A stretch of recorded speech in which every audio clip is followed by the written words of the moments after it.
What's up, folks? My name is Kevin Scott Cosme, K Scott Cosme, here on Instagram and most of my social media platforms. Graphic designer by trade,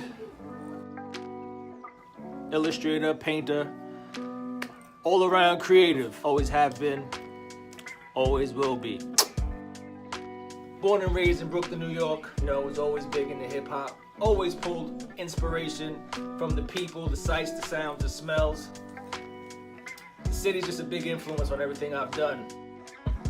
We dabble in graffiti, pass around our black books, see who can outshine who. Wasn't too many more artists in my neighborhood where I grew up on Flatbush. There was this one kid named Ralph, this Italian kid, man, like one of the only Italian kids on the block, and he used to write Elf. He showed me love. He used to let me get in his black book. He used to show me how he got down with the fillings and the tags and all that. I mean, I must have been about 8, 9 years old. Under that, I should go crazy for it. Come up with tags here and there.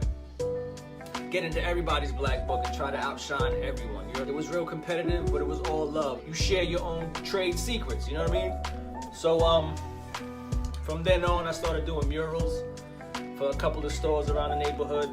A couple of murals in the bedrooms of some homes. Then I finally got formal training in SUNY Purchase. Went for graphic design, and that was cool. Graduated. I went on to work for ad agencies in Soho, freelancing for Draft Worldwide, OV, things like that. Ton of time on the computer in Adobe Suite, doing everything print, everything under the sun that you could print. I've done it, but I always came back to painting.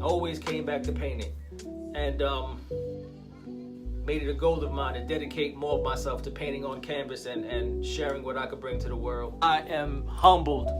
It's an amazing feeling when someone sees your piece, doesn't know you from Adam, but something about it speaks to them. Then you have this whole long conversation about something that you did, in your basement on lockdown. It's crazy.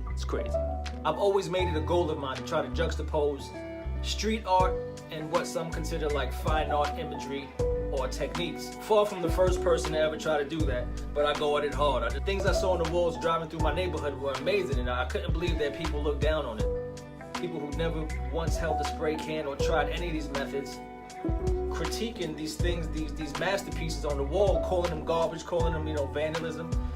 Granted, it might not have been the best route to get your art across, but I've always been in awe of some of the pieces I've seen throughout the city. It's incredible. There's a lot of incredible pieces out there. I did a lot of commission jobs, a lot of commission work, a lot on canvases, a lot on airbrush t-shirts, things like that. But I found out pretty quick that sneaking in the train yards and doing all that just wasn't a high for me. I mean, I did it though. I went around, bombed a little bit, got some local rep. Nothing too crazy. I was too lazy to be running around trying to dodge police for spray painting and stuff like that. It just wasn't my shtick. Still, I would always have to come back to the canvas. Even dabble with the music production for a while, but I could never turn the volume up high enough, so I had to always come back to the canvas. One of the series I've been working on lately that's been getting some attention are the series of women that I've been doing. Most of them, if not all of them, are based on the women that I've grown up with. The women in my family, I grew up with a ton of very strong women, and being the youngest of 3 children, I was always brought around, all the drama. They couldn't just leave me home. I was a little kid, so they had to bring me with them no matter. It always took me back how these women could go through something, real traumatic. They could go through something real traumatic and cry and scream behind closed doors, but the minute we left, they were so well put together, no one had a clue. They would go and have conversations with people. Are you acting like nothing just happened? Like, what are you talking about? This is crazy. So I was always taken back by the strength that these women had. So that's why a lot of these pieces start with just a lot of turbulence in the background, just a lot of noise and color and just chaos, and then it's covered by a real calm expression. You know what I mean? Maybe something soft as flowers, some soft pinks and some other soft hues, a nice palette, a pleasant palette. They usually start with some pretty negative messages, and then the messaging gets covered up with the colors and the turbulence, and then the final touch is just a serene look on a woman's face. she's just too powerful to shake. I can't believe the attention these pieces have gotten. It's I'm grateful for it. I'm definitely grateful for it. That's about it.